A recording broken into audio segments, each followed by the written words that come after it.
दो प्रकार के मनुष्य हमें देखने को मिलते हैं। एक जो जीवन जीना चाहते हैं और दूसरा जो जीवन को बोझ समझते हैं। अब इन दोनों में अंतर क्या है वह भी हम समझ लें कि जो व्यक्ति जीवन को जीना चाहता है उसको कोई उम्र का तकादा सताता नहीं है। वह जब 25 साल का था तब भी जीवन जीने की कला उसके पास में थी। जब वो 85 साल का होता है तब भी उसके पास में जीवन जीने की कला है।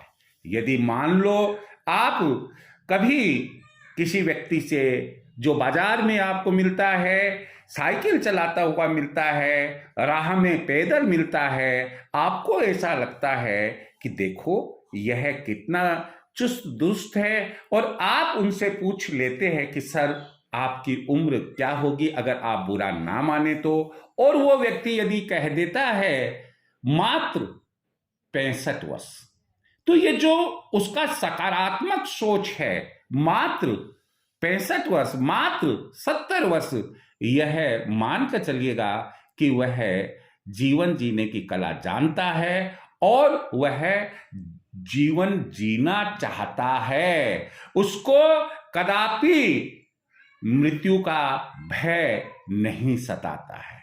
लेकिन वर्तमान में यदि हम देखें तो पाएंगे कि मोर देन 60% जो लोग हैं वह जीवन जीना नहीं बल्कि जीवन को बोझ समझकर उसको ढोना कहते हैं। एक 35 साल की 40 साल की उम्र वाले को भी अगर आप पूछते हैं कि भैया आप कैसे हैं इस कलयुग की और अभी वर्तमान परिस्थितियों की बात मैं आपको बता रहा हूं कि जीवन ढोने का मतलब क्या है, और वो यदि कह दे कि भाई साहब ये 35 वर्ष कैसे जैसे मैंने निकाले हैं मैं ही जानता हूं,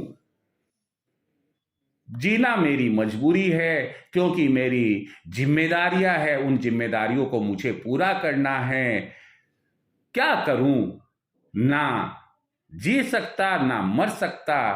तो ये जो बात है इसे कहते हैं जीवन को बोझ समझकर ढोना। अब हुआ ये कि आखिर हम आज के इस मैसेज में आपको क्या बताना चाह रहे थे। हम आपसे यह कहना चाह रहे थे कि हमें जीवन जीना है, ना कि जीवन को बोझ समझकर ढोना है।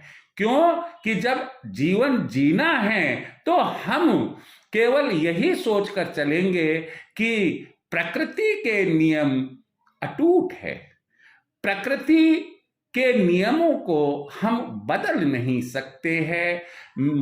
मेरे जीवन पर प्रकृति का नियम है, प्रकृति ही मेरी भाग्य विधाता है, और जब मैं कुछ कर ही नहीं सकता हूं तो जो मेरे पास में मेरे सामने परिस्थितियां है, जो मेरे साधन हैं, मैं उनका विदोहन, उनका उपयोग, उनका प्रयोग सर्वोत्तम तरीके से, बुद्धिमानी से, विवेकपूर्ण तरीके से करूं, जिससे कि मैं अपने आप को स्वस्थ रख सकता हूं, अपने आप को जिंदा रख सकता हूं, मेरे से जुड़ा हुआ परिवार जिंदा रह सकता है, स्वस्थ रह सकता है, और उसे ये मालूम भी नहीं पड़ता है कि कब जिंदगी उसके मुट्ठी में से मिट्टी की जैसे निकल गई और बातों बातों में वह सीनियर सिटीजन या सुपर सीनियर सिटीजन बन गया है। जब सुपर सीनियर सिटीजन भी बन जाए लेकिन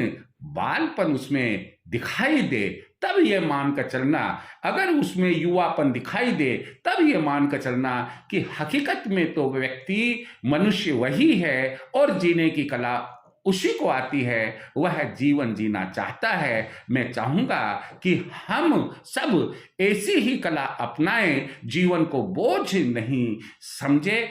यह एक बहुत बड़ी नियामत है जो हमें ईश्वर ने दी है, इसका हम सदुपयोग करें, जीवन जीने की कला हम सीखें और जीवन को जिए। जय श्री कृष्ण।